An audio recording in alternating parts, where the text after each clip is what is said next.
The Theft and the Fall. The sky over Market Zone 7 was always gray. Thick clouds never moved, and the air smelled of metal and heat. It was a place where traders shouted, machines buzzed, and no one had time for the weak.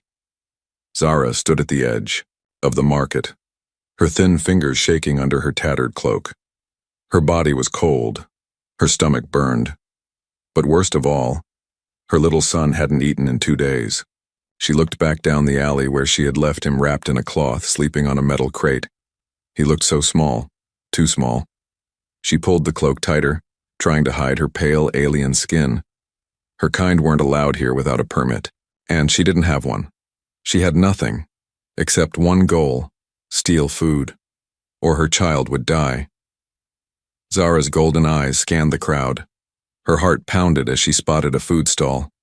A human man in a leather apron was busy talking to another customer. On the counter sat packs of heat-sealed bread and fruit capsules. She moved quickly, her bare feet silent on the rough ground. Her hand reached out, grabbed one food pack, and tucked it under her cloak. "Hey!" the stall owner shouted. Zara turned and ran. People shouted, some pointed. One threw a metal can at her, but she didn't stop. Her legs were weak, her head dizzy, but she kept running. She needed to get back to her son. She had food now. He would eat. He would live. But her body was too weak. Her legs gave out just as she turned into a side alley. She crashed into a tall man coming from the opposite side. He caught her before she hit the ground. She trembled in his arms. The food pack rolled out from under her cloak. The man looked down at her. He was human, mid-30s with short black hair and a tired face. A few cuts marked his arms like he'd seen some kind of battle. His name was Eli. Zara tried to speak. Her lips moved, but no words came. Her throat was too dry. Her chest burned. Then, she whispered, her voice so soft it could barely be heard. "Please, my child. He's hungry." Eli froze. All around them, people walked by. Some stared, some laughed. A few even shouted, "Leave her! Alien trash!" But Eli didn't move. He bent down, picked up the food pack, and looked at the woman in his arms. She was light, too light, like bones wrapped in skin. Her face was covered in dust, but her eyes begged. "I'm not going to hurt you," he said quietly. Zara shook her head. "Not me. Help. Him." Eli understood. He gently lifted her in his arms and followed where she pointed with shaking hands down the alley. They reached a broken metal crate behind some trash bins. There, under a faded blue cloth, lay a small alien boy. His skin was cracked and dry. His lips were pale. He didn't move. Eli crouched down and opened the food pack. Zara's hands trembled as she tried to help, but she was too weak. The boy opened his eyes, barely. Eli placed a tiny bite in the child's mouth. Slowly, the boy chewed. Another bite. Then water from a flask. Life returned, little by little. Zara's body slumped. She leaned her head against the wall, tears falling. Silently, Eli looked at her. "You could have been shot," he said. "You risked your life. For food?" She nodded. "They don't give aliens work. My mate is gone. No one helps." "Not even the aid stations?" She shook her head again. "They said I was too dirty, too poor. No ID. They chased me out." Eli sat beside her, still feeding the child. His mind was racing. He had seen suffering and war. He had seen hunger, but never a mother like this, willing to die for one food pack. "What's your name?" he asked. "Zara." He looked at her again. Her hands were blistered. Her bones stuck out from under her skin. Her child's arms were like twigs. Eli took a deep breath. He had come to this colony to fix broken machines, but maybe today he was meant to fix something else. He stood. "Can you walk?" he asked Zara. She tried. Her legs shook, but she nodded. "Then come. I have food, water, a warm place." Zara's eyes widened. "Why? You don't know me." Eli offered his hand. "No child should go hungry," he said. "Not while I'm here." She looked at his hand, then at her son, and for the first time in weeks Zara had hope. Zara sat on the floor of Eli's tiny storage room holding her son in her arms. The room smelled like old metal and engine grease, but to her it was a palace. Warm, quiet, and safe. Eli had placed a heat lamp in the corner and laid down 2 folded blankets. He didn't ask questions. He didn't judge. He had just handed her a meal bar and walked away to give her space. Her son, little Kyle, lay curled against her. His breathing was shallow, but at least he was breathing. His eyes blinked open, slow and tired, and he reached a trembling hand for the food Zara held. "Slowly," she whispered, breaking off a soft piece of the bar. "You haven't eaten in days." Kale chewed slowly, his small jaw barely strong enough. Zara stroked his dry hair, her heart aching with every motion. For weeks, she had wandered with him, begging in alleys, hiding from patrols, avoiding humans, until today. A human had not only seen her but saved her. She still didn't understand why. Eli returned a few minutes later, carrying a small plastic container filled with warm broth. "It's not much, just leftover rations. But it's hot," he said. Zara looked up, surprised. "You already gave us food." He shrugged. "The kid needs more than 1 bar, he's half bones." She hesitated, then reached out with both hands. "Thank you." Eli sat down nearby, leaning his back against a wall of spare engine parts. His boots were dusty, and his shirt was torn at the sleeve. He looked like someone who had lived through hard days too. Zara fed Kale slowly, watching as color returned to his cheeks. She had feared this moment would never come. She had dreamed of it while shivering under bridges, while hiding from guards, while hearing Kale cry himself to sleep. And now, her son was eating in peace. But the joy was short-lived. Kale suddenly coughed, a harsh, dry sound that rattled his chest. Zara leaned forward quickly, patting his back, but her hands shook. "What is it?" Eli asked. Zara didn't want to answer. She lowered her head. "It's the sickness," she whispered. "He got it on the surface, from the dust. His lungs are too weak." Eli's eyes narrowed. "Is it dangerous?" "Not to you. Only to our kind. It comes from the mining zones. The humans have shots that protect them. We can't afford them." Eli stood up. "We need to take him to a clinic." "They won't treat us," Zara said quickly. "We've tried before. No ID, no credits. They send us away." "What about emergency care? Only for registered aliens?" "I'm not. I escaped a slave district. I have no name in their system." Eli paced for a moment, hands on his hips.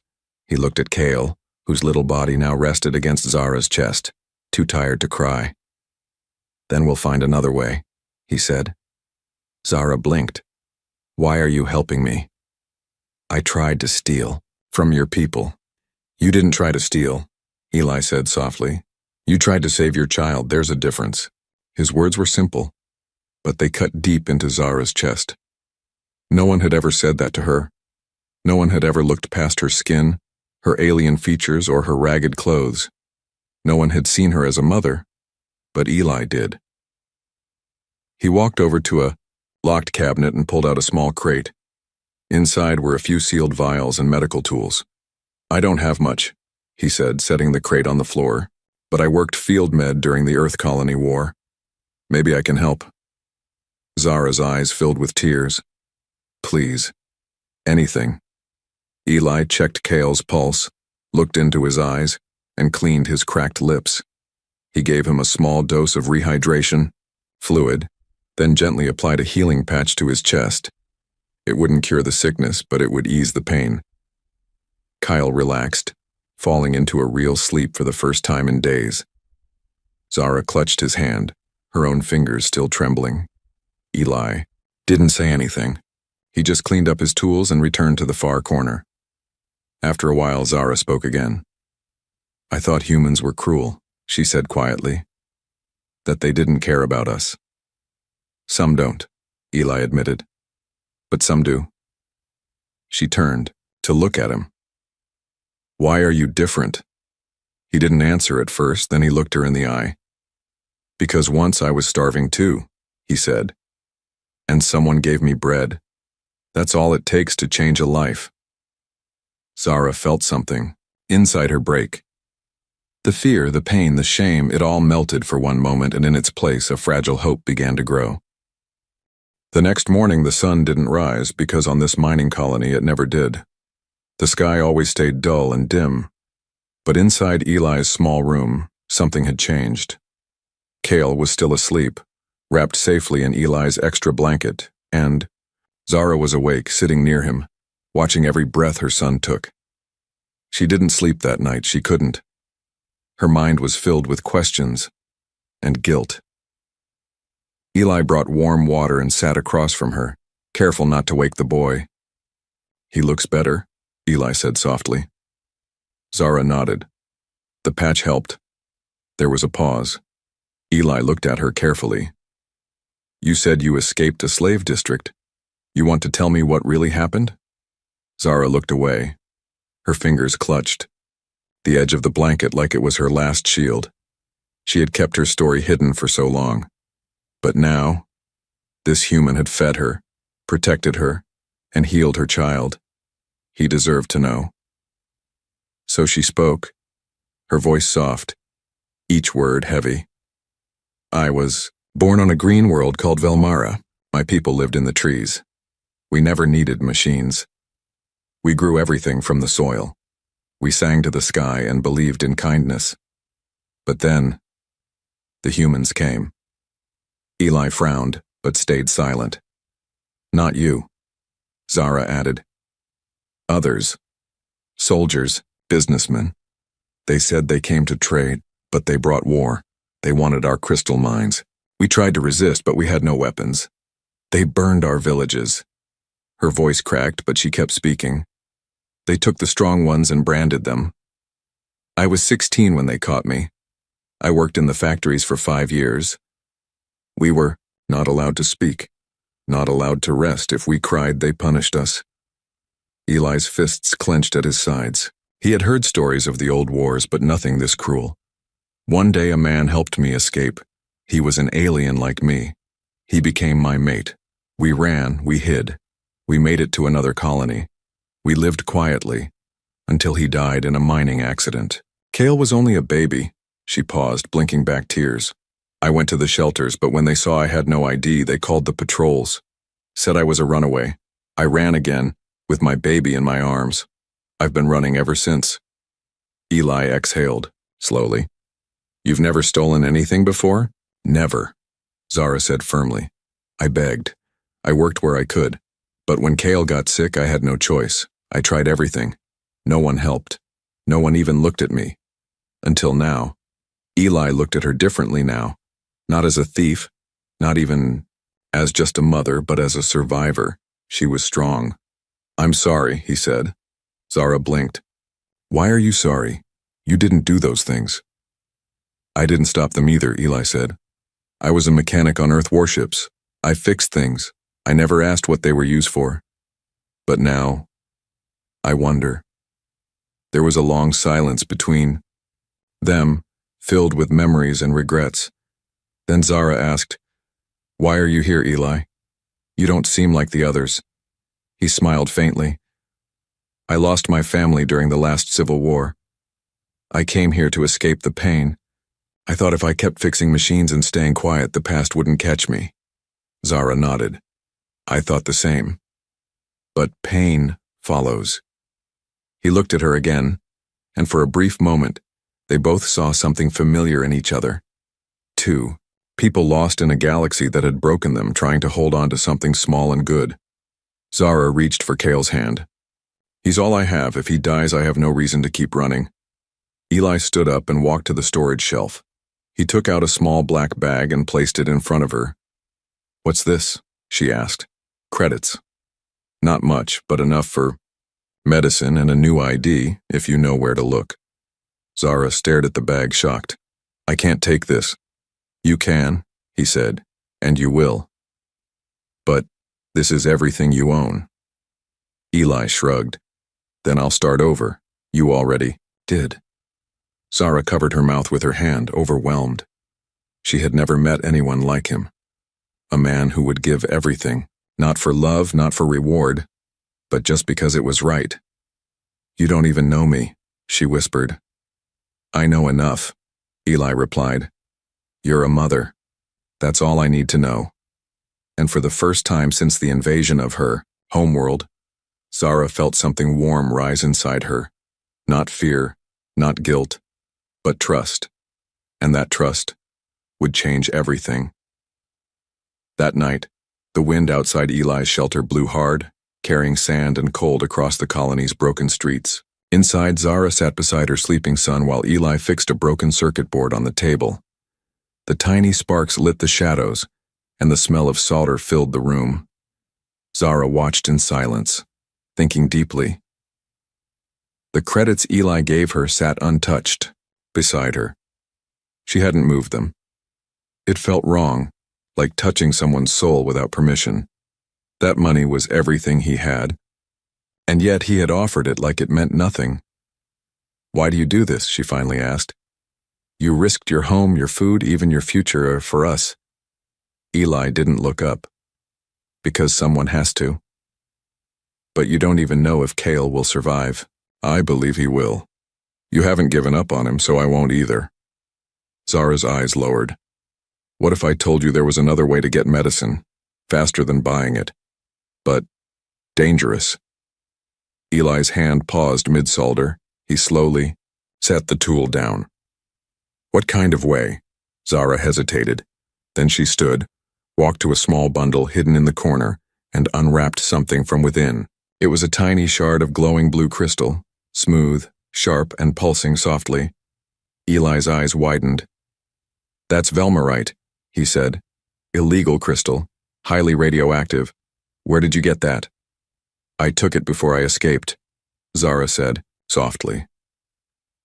From the mines where they kept us, just one shard hidden under my skin.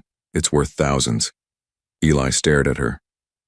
And you kept it all this time? For Cale. I never trusted anyone to trade it. But now you're telling me. She nodded. Because I don't have time anymore. He's getting worse. Eli crossed his arms.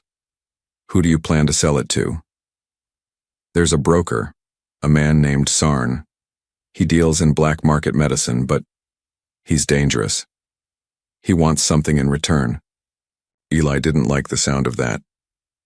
What does he want? Zara hesitated. Then, almost in a whisper, she said, Me. Eli felt his chest tighten. He always wanted a Velmaran slave. I escaped before he could get me. Now he says, if I come back willingly and bring the shard, he'll give Cale the cure. Eli's voice grew hard. That's not a trade, that's extortion. It's all I have, she whispered. My life for his. Eli stood, pacing the room. His mind raced. We can't trust someone like that. He could take the shard and still let Cale die. I know. Then we find another way. There is no other way, Zara snapped suddenly. Then just as fast she covered her mouth. I'm sorry, she said. I'm tired. I'm scared. I don't want to lose my son. Eli walked over and crouched in front of her. You won't. You won't give yourself to that monster. We'll find a way to get Kyle help and keep you safe. Zara looked down. You don't even know Sarn. He has men. He watches the clinics. He controls the med routes. Eli's eyes narrowed. Then maybe it's time someone stopped him. You're one man. I've been one man before and I survived worse. There was a long pause. Zara's eyes filled with tears. You'd fight him for me? Eli nodded. For you. For Cale. No one should have to sell their soul to save their child. Suddenly there was a loud knock at the door. Zara jumped. Eli grabbed a wrench from the table and moved quietly. Another knock. Then a voice, slimy and slow. Zara. I know you're in there. The human shelter, huh? That's cute. Zara's blood turned cold. Sarn. Open up, the voice continued. I just want to talk. One little trade, remember? Eli whispered. Don't move. He crept to the peephole and looked through. Two large men in gray armor stood behind. Sarn, who wore a silver coat and a smug grin, he held up a small vial. This is the cure, Sarn said, tapping the glass. 1 drop. Saves the boy. 1 deal. You for it. Zara's hand shook. Kyle whimpered in his sleep. Eli's jaw tightened. He stepped back, grabbed a stun rod from his shelf and whispered to Zara, "We don't open the door." She nodded slowly. Then what? We prepare. Outside, Sarn leaned closer. Tick-tock, Zara. Your child doesn't have much time. If you walk away, don't expect me to offer twice. Then the footsteps faded. Zara fell to her knees. I can't let Cale die. Eli knelt beside her, his voice steady. We'll protect him. Together. Zara looked into his eyes and saw something there.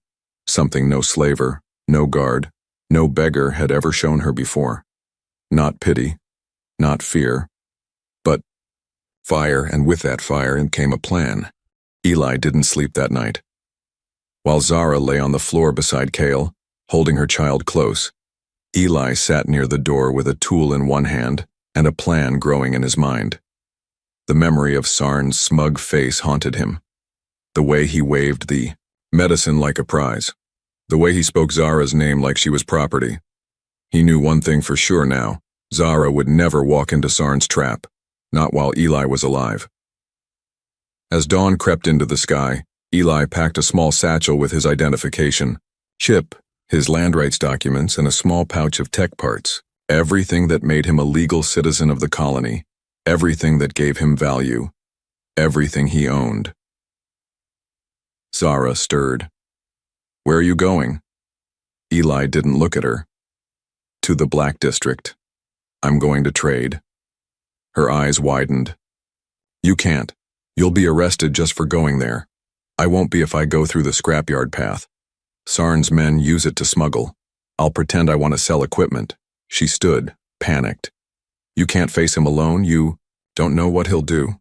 I do, Eli said quietly. And that's why I'll do the talking. He won't expect a human to come alone.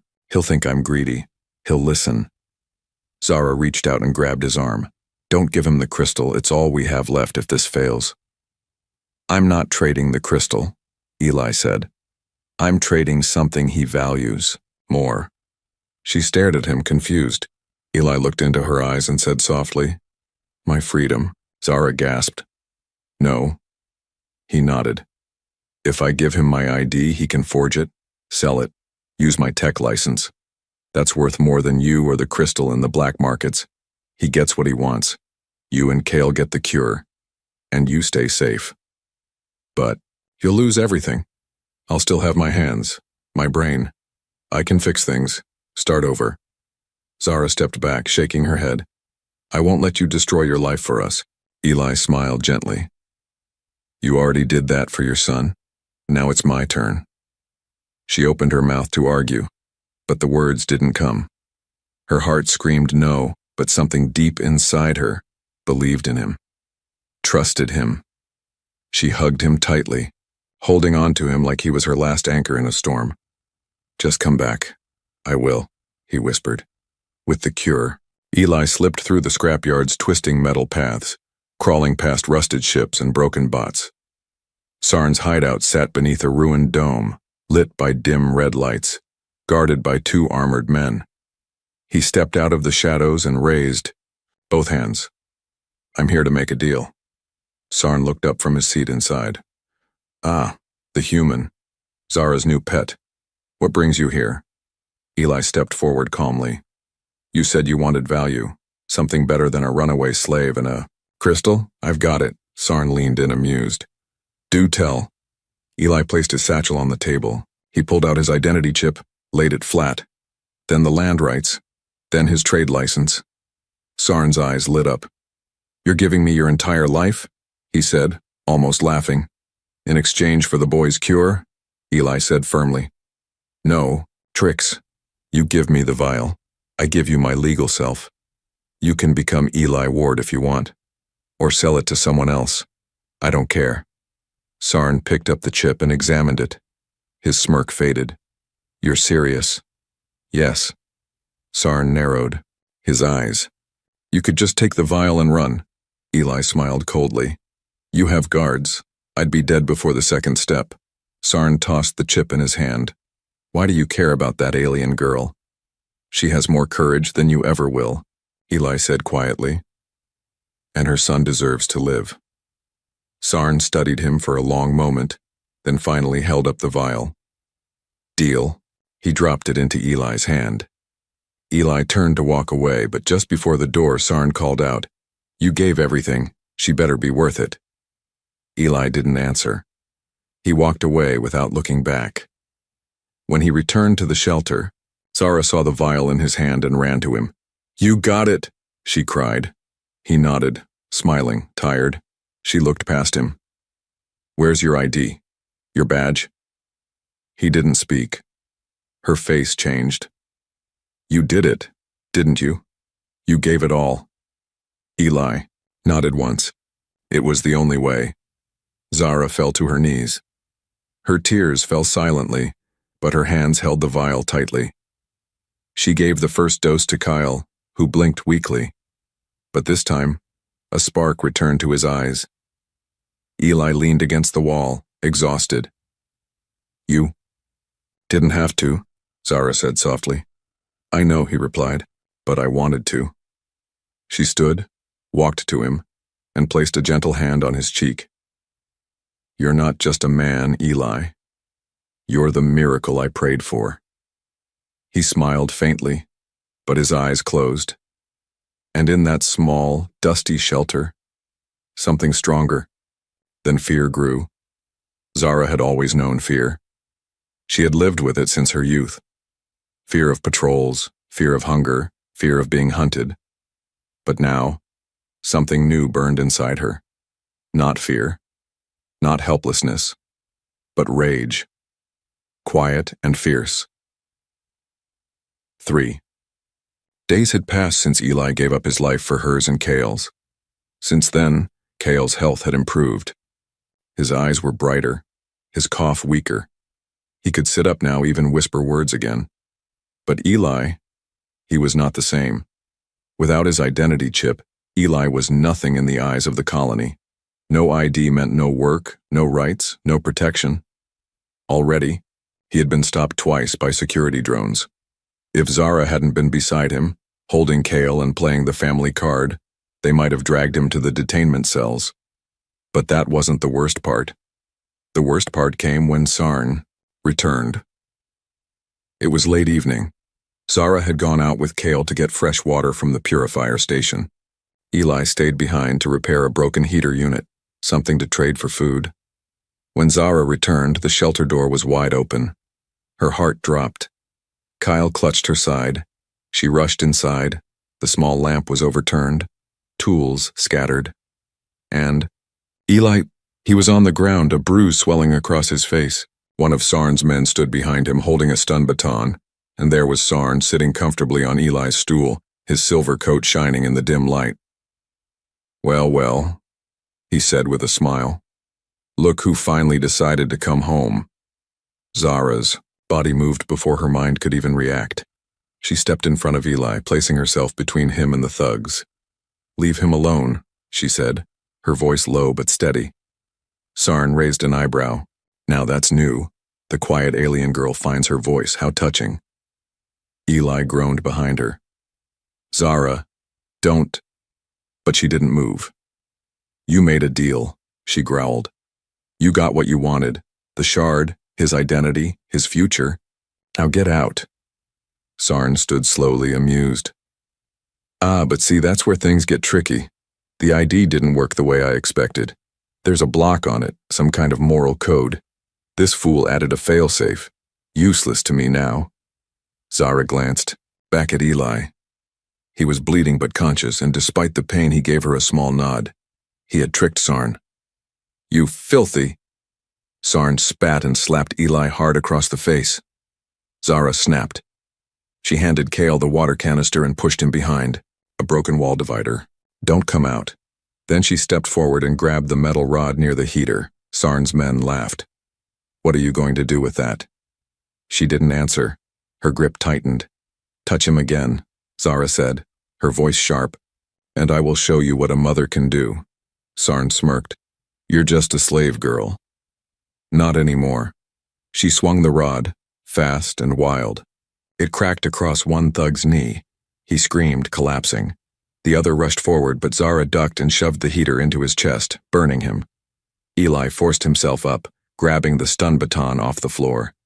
In seconds, it was chaos. Sarn shouted, "Kill them both!" But Zara wasn't backing down. Her body moved with purpose, like all the fear she'd ever known had been pushed aside.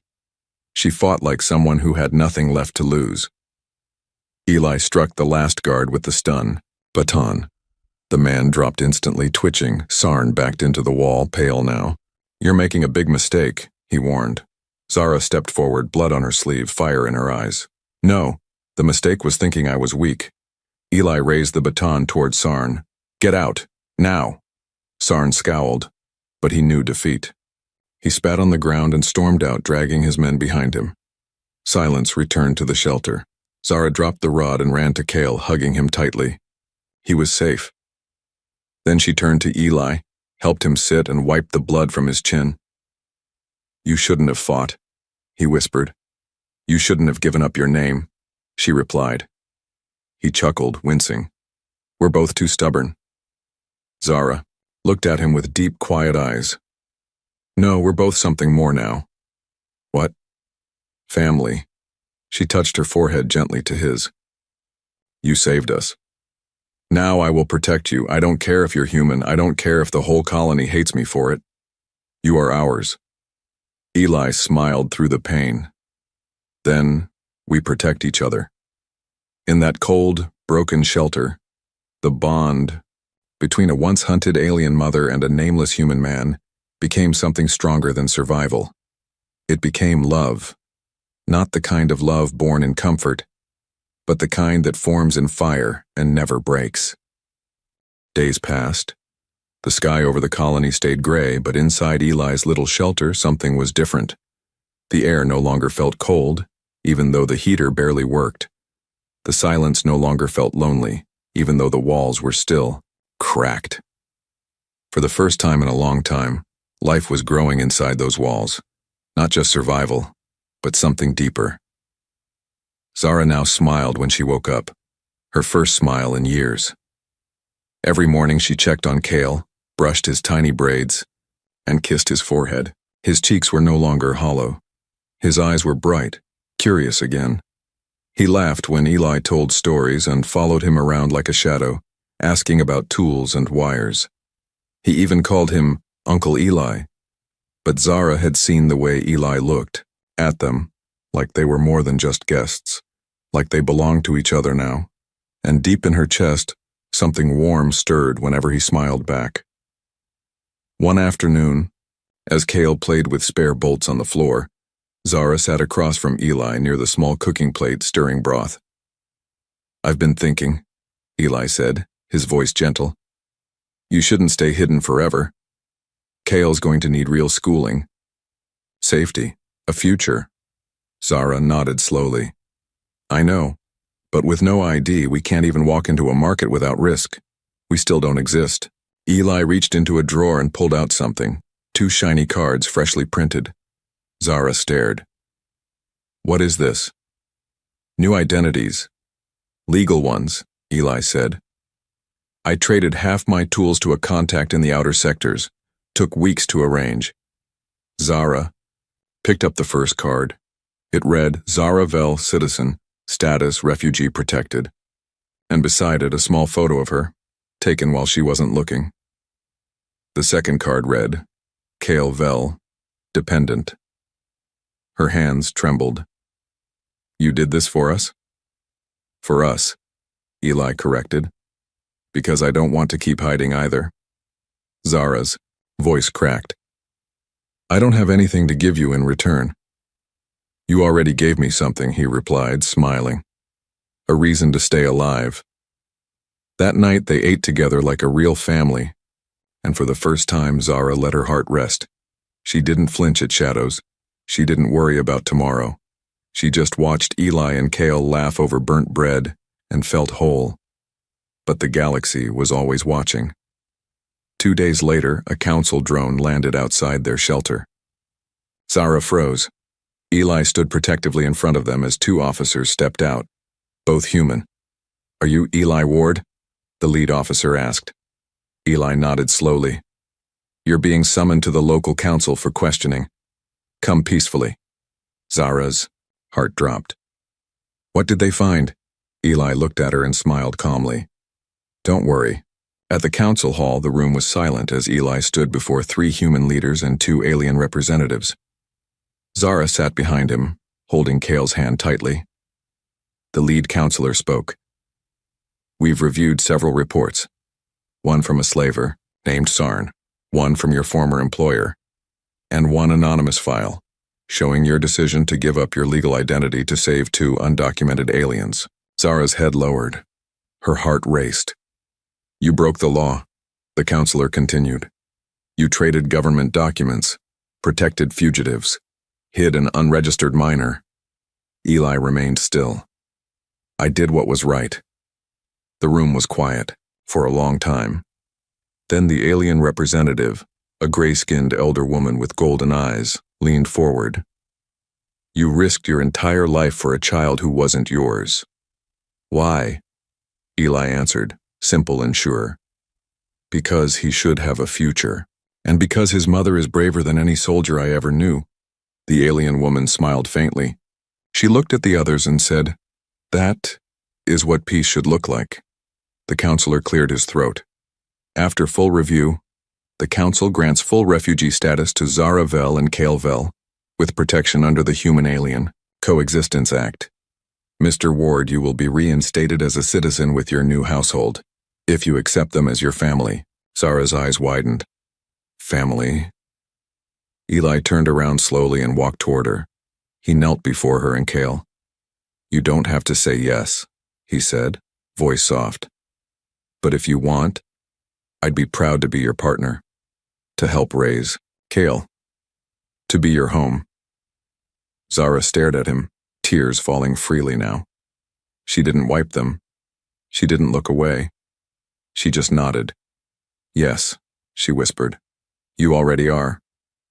Kale hugged them both, wrapping his little arms around their shoulders, and the council chamber, usually cold and full of rules, fell into silence, a beautiful silence full of something no law could create.